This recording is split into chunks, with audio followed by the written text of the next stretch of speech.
Okay, next point बघा, auto ionisation of water. Auto ionisation, auto म्हणजे स्वतःच्या स्वतः आयोनायझेशन. तसं बघितलं तर वॉटरचं आयोनायझेशन होत नसतं. त्यावरनंच आपण काय करायचं आहे, फाईंड करायचं आहे, कारण ह्यावरनंच आपण पुढच्या concept like P H scale, hydrolysis, हे सगळे कॉन्सेप्ट बघायचे. So auto ionisation of water. आता ऑटो आयोनायझेशन ऑफ वॉटर बघितलं तर वॉटर हा कम्प्लिटली कधी डिसोशिएट होत नाही. हां, त्यावरती पार्शियल प्लस आणि पार्शियल मायनस हा चार्ज डेव्हलप होतो. तुम्ही काय करणार आहे, एच आणि ओ एच आहे. हां, एच पार्शियल प्लस आहे, व्हॅलिड आहे. ओ एच पार्शियल मायनस आहे, व्हॅलिड आहे. पण हा बॉन्ड ब्रेक होत नसतो इझिली, आणि ह्याचे आयन्स पण इझिली काय होत नसतात, तर फॉर्म होत नसतात. तर काय आहे, प्युअर वॉटर जो असतो, pure water ionizes to very small extent. Pure water ionizes to very small extent. खूप कमी एक्सटेंटला तो आयोनाइज होत असतो. सो एक्सटेंट स्मॉल आहे म्हणजे तो वीक आहे. वीक म्हणजे अतिच वीक आहे. काल आपण जसं म्हटलं की काल लक्षात आहे का बघा, आपण वीक ॲसिड किंवा वीक बेससाठी 1 मायनस अल्फा जो घेतला, तो 1 minus alpha is equivalent to आपण काय कन्सिडर केला, 1. कारण वीक ॲसिड आणि वीक बेस आहे म्हणून डिसोसिएशन खूप कमी झालं आहे. म्हणजे एक समुद्र घेतला, त्या समुद्रामधून एक लोटाभर पाणी काढल्यासारखं आहे. मग त्यामुळे त्या समुद्राला काही फरक पडला का, कमी किंवा जास्त? नाही. म्हणून आपण म्हटलं नाही, हां, लोटावर पाणी काढलं तरी समुद्र आहे तसाच दिसतो. सेम इथं थोडं जरी डिसोसिएशन झालं तरी वॉटर आहे तसाच अनडिसोसिएटेड दिसतो. आहे तसाच काय दिसतो, अनडिसोसिएटेड दिसतो. तर आपण काय म्हटलं, pure water ionizes to very small extent. मग आयोनायझेशन जर बघितलं, दी आयोनायझेशन ऑफ वॉटर, काय घेतलं, आयोनायझेशन काय घेतलं, water. The ionisation of water at equilibrium कसा रिप्रेझेंट करू शकतो, आयोनायझेशन वॉटरचा ॲट इक्विलिब्रियम कसा रिप्रेझेंट करू शकतो. H2O हा लिक्विड फॉर्ममध्ये आहे, प्लस हा H2O परत कशा फॉर्ममध्ये आहे, लिक्विड. स्वतः ॲक्वस आहे, वॉटर असल्यामुळे ॲक्वस असतं.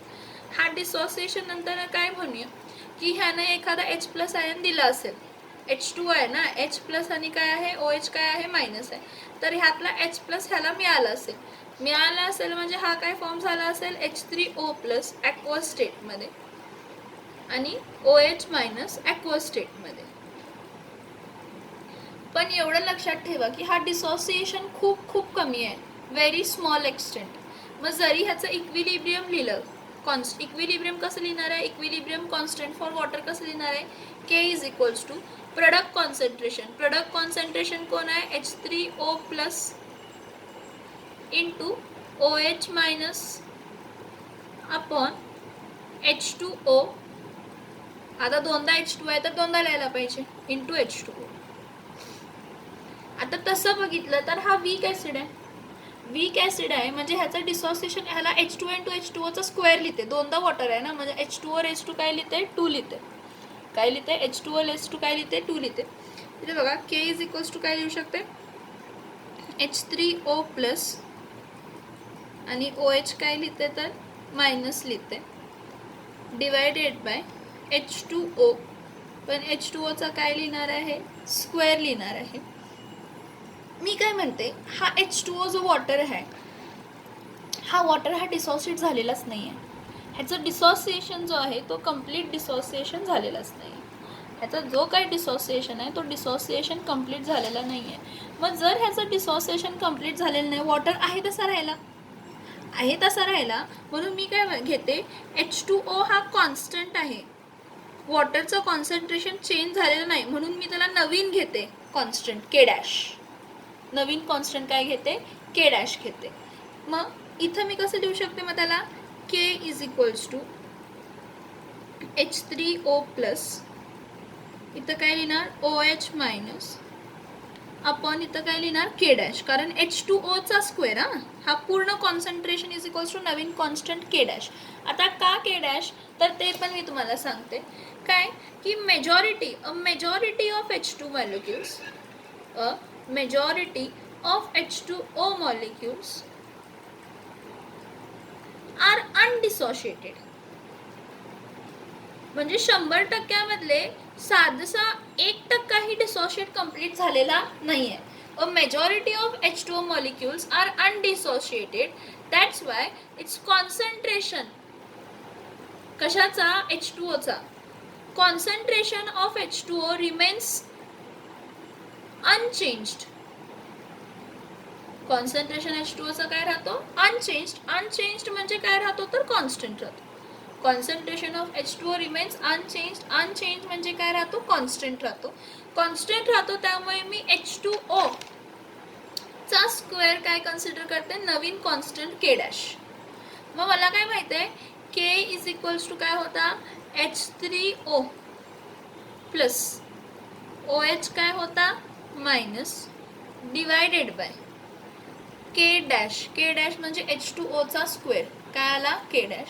मग हा K इंटू काय केला K डॅश ह्याला मल्टिप्लाय केला K इंटू K डॅश काय येणार आहे तर H3O प्लस आणि OH काय असणार आहे तर मायनस. हा शिफ्ट केला ना हा इथं केला. आता हा K इंटू K डॅश ह्याला आपण नवीन कॉन्स्टंट कन्सिडर करतो आणि त्याला वॉटर कॉन्स्टंट म्हणतो. K into K dash let K into K dash be new constant KW. काय म्हणतो आपण KW म्हणजे water constant. So KW is equals to काय लिहू शकतो H3O प्लस OH काय लिहू शकतो तर मायनस. OH काय लिहिणार आहे तर मायनस लिहिणार आहे. सो आपण काय म्हटलं की जो हा K into K dash is equals to KW ह्याला मी वॉटर कॉन्स्टंट किंवा ह्याला मी आयोनिक प्रोडक्ट असं म्हणते. काय म्हणते ह्याला मी आयोनिक प्रोडक्ट असंही म्हणते. द प्रोडक्ट ऑफ कशाचं प्रोडक्ट होतं बघा the product of molar concentration of hydronium ion in and molar concentration of hydroxide ion म्हणजे OH minus ion is always equal to the ionic product. ह्याचा hydronium आयनचं concentration into OH minus आयनचा concentration हा equals to काय असतो तर ionic product असतो. So the product of molar concentration of hydronium ion and hydroxyl म्हणजे OH minus ion at equilibrium in pure water at temperature constant temperature is called as ionic product of water. KW is equals to H3O plus in bracket OH minus. ह्यासाठी आपण काय म्हणणार आहे ionic product of water is the product of concentration कोणाचं concentration hydronium आयनचा is the product of concentration of hydronium and hydroxyl ion. आणि काय घेतं हायड्रोऑक्सिल आयन. आता तसं बघितलं तर प्युअर वॉटरमध्ये जेवढे H3O प्लस आयन्स असणार आहेत बघा परत सांगते कसला वॉटर आहे हा प्युअर वॉटर आहे. इम्प्युअर वॉटर घ्यायचं नाही कारण का तर इम्प्युअर वॉटरमध्ये मिनरल्स आले मग मिनरल्समुळे डिस्बॅलन्स क्रिएट होण्याचे काय असतात चान्सेस असतात सॉरी. मग इन प्युअर वॉटर ते H3 आयन्सचा जो कॉन्सन्ट्रेशन आहे तेवढाच कॉन्सन्ट्रेशन कोणाचा असतो OH minus ions. In pure water, H3O plus ions concentration is always equal to the concentration of OH minus ion. आणि तो आपण फाइंड केला आहे. तो आपण काय केलेला आहे फाइंड केलेला आहे की H3O प्लसचा कॉन्सन्ट्रेशन हा इक्वल्स टू OH मायनसचा कॉन्सन्ट्रेशन आणि ॲट व्हॉट टेम्परेचर बघा ॲट 298 केल्विन. 298 केल्विन म्हणजे 25 डिग्री सेल्सिअस म्हणजे स्टँडर्ड टेम्परेचर. ॲट 298 केल्विन म्हणजे कॉन्स्टंट टेम्परेचर. तर प्युअर वॉटरचं in pure water H3O plus आयनचं कॉन्सन्ट्रेशन आणि OH मायनस आयनचं कॉन्सन्ट्रेशन काय असतो सेम असतो. मग H3O plus is equals to OH minus तो फॉर्म केला तर किती येतोय 1 इंटू 10 रेस टू काय येतो तर -7 मोल पर DM क्यूब. काय आहे मोल पर काय आहे DM क्यूब आहे. आता मला काय माहित आहे KW इज इक्वल्स टू काय आहे H3O प्लस आणि OH काय आहे मायनस. मग H3O प्लसचं कॉन्सन्ट्रेशन किती आहे 1 into 10 raise to -7.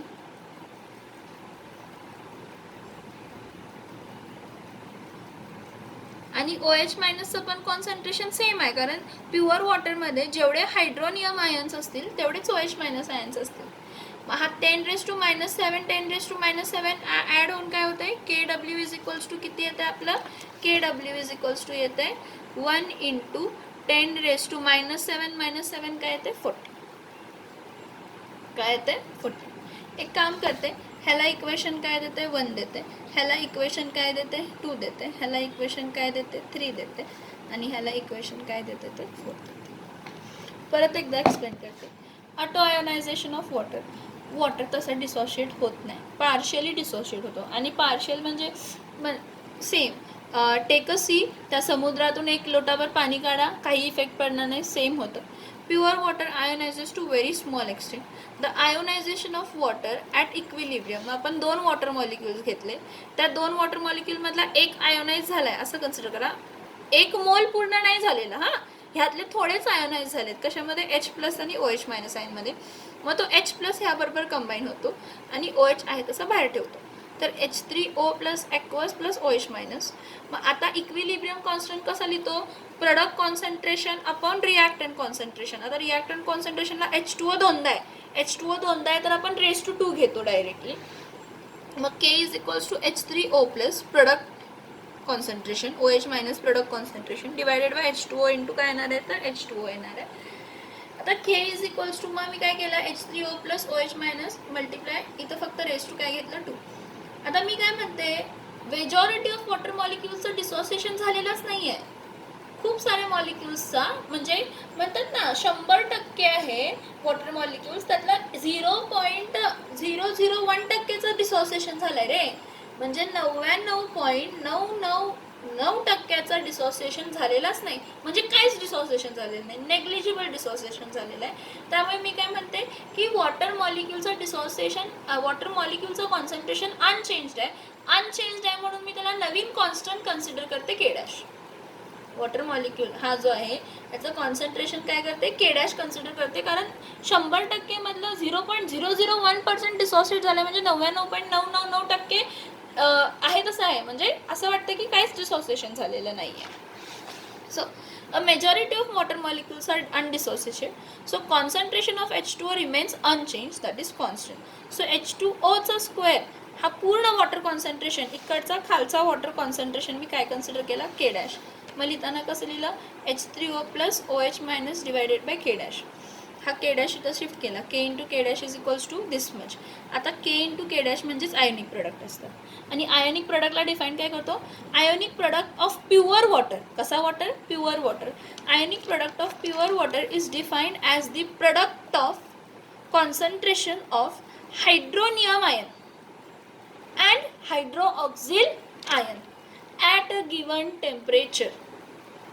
At a given temperature, कारण टेम्परेचर त्यावेळी चेंज नाही व्हायला पाहिजे.